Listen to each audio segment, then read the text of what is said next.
안녕하세요. BTX입니다. 오늘은 창세기 42장을 살펴보겠습니다. 하나님은 요셉이 애굽 온 땅의 총리가 되게 하셔서 애굽과 주변의 많은 나라와 민족들을 살리는 구원자가 되게 하셨습니다. 요셉은 이제 언약 백성인 자기 가족에게 어떤 역할을 하게 되는 것일까요?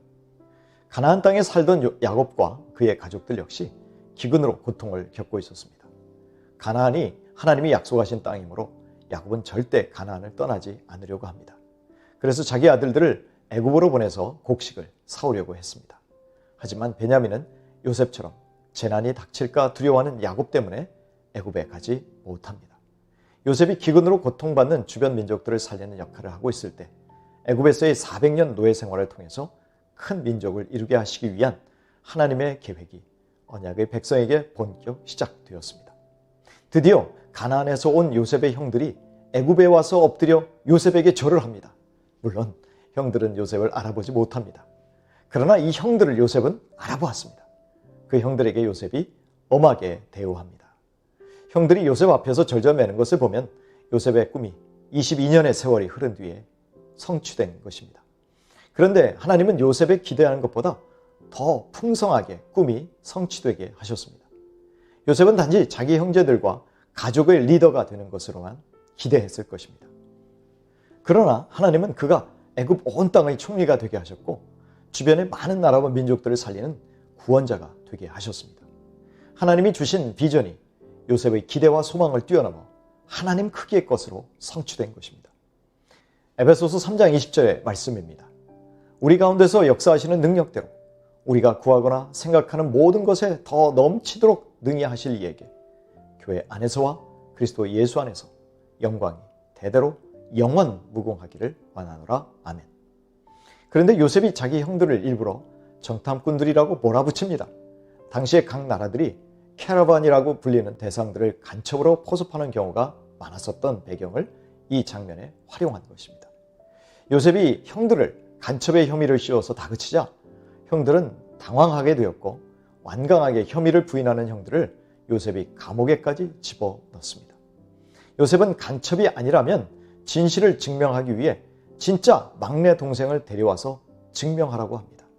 집안 보존을 위해서 남겨둔 형제까지 오게 된다면 간첩 혐의는 벗어날 것이라고 말합니다.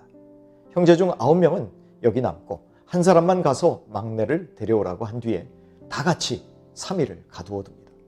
이 3일 동안 막내 동생을 데려오라는 총리의 말을 곱씹으며 형들이 그렇게 잊으려고 발버둥 쳤던 요셉이라는 동생을 떠올리게 만든 것입니다. 그래야 형들이 회개했는지를 알아보고 싶었던 것이죠. 총리 요셉이 사흘 만에 나타나서 형들에게 뭐라고 말합니까? 나는 하나님을 경외한다고 말합니다. 요셉은 형들의 양심을 점검해 보고 있는 것입니다. 하나님의 언약의 백성이라면 자기 동생을 노예로 팔아먹고 20여 년의 세월이 흐른 뒤에도 마음이 편할 수 없을 것입니다. 요셉은 차디찬 감옥에 갇힌 형들이 어떤 반응을 보이는지를 보고 싶었습니다. 베냐민을 데려오라는 것을 통해서 과거에 아버지를 속이고 동생을 매정하게 노예로 팔아버렸던 형들이 진실하게 변했는지를 기대하였습니다. 요셉은 3일 후에 형제들 중 한 명만 인질로 남고 나머지는 돌아가서 막내 동생을 데리고 와서 간첩 혐의를 벗으라고 제의합니다. 다행히 형들이 자신들의 죄를 진실로 인정하고 가책을 받습니다. 양심의 가책을 받고 괴로워하면서 이제 그 핏값을 치르게 되었다고 두려워합니다. 이 요셉의 형들은 요셉이 애걸할 때에도 자비를 베풀지 않았습니다. 그리고 장남 르벤의 경고도 듣지 않았습니다.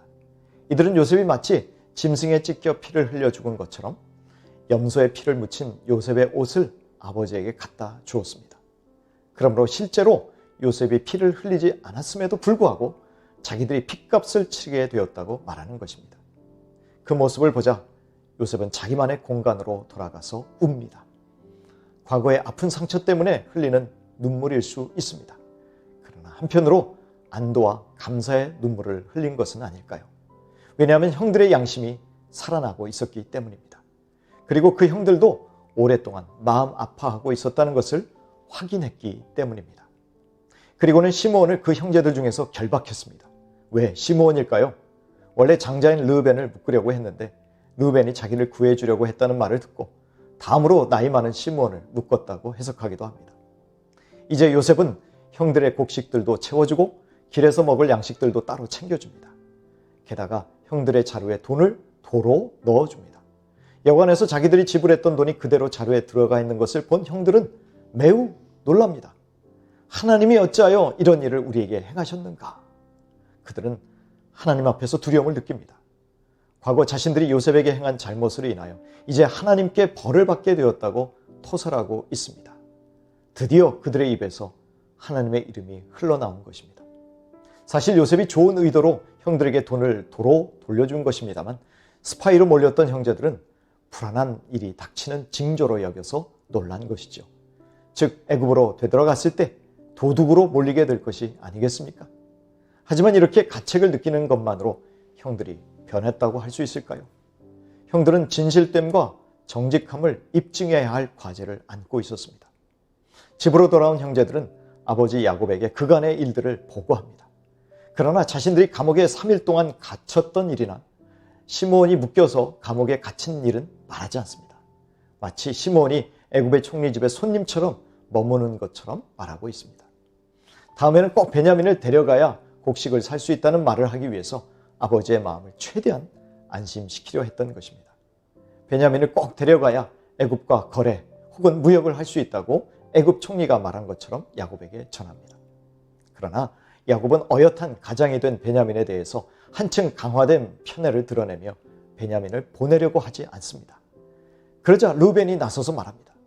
베냐민을 애굽으로 데리고 갔다가 무사히 데려오지 못하면 자기 아들 둘을 야곱이 죽여도 좋다는 무시무시한 말을 합니다.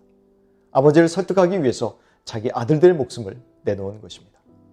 편애가 보편화되었던 가정, 아버지가 아들들을 믿지 못하는 가정, 자식은 아버지를 설득하기 위해서 자식의 목숨을 담보로 내놓는 가정. 이렇게 야곱의 가정은 우리의 마음을 불편하게 만드는 역기능적인 가정이었습니다. 그나마 다행인 것은 요셉의 형들은 시므온을 구해오면서 자신들의 진실과 정직을 입증하려 했다는 것입니다.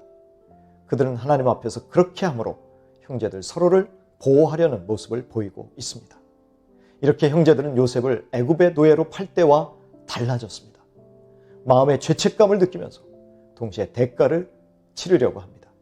그리고 이제는 신실하고 정직하게 살려고 합니다. 여기에 우리 성도들의 소망이 있지 않을까요? 비록 지금은 매우 미성숙하고 덕스럽지 못한 행동으로 그래서 실망도 안겨줍니다. 그러나 점차 변화되고 성숙해지는 모습이 있기에 감사한 것입니다.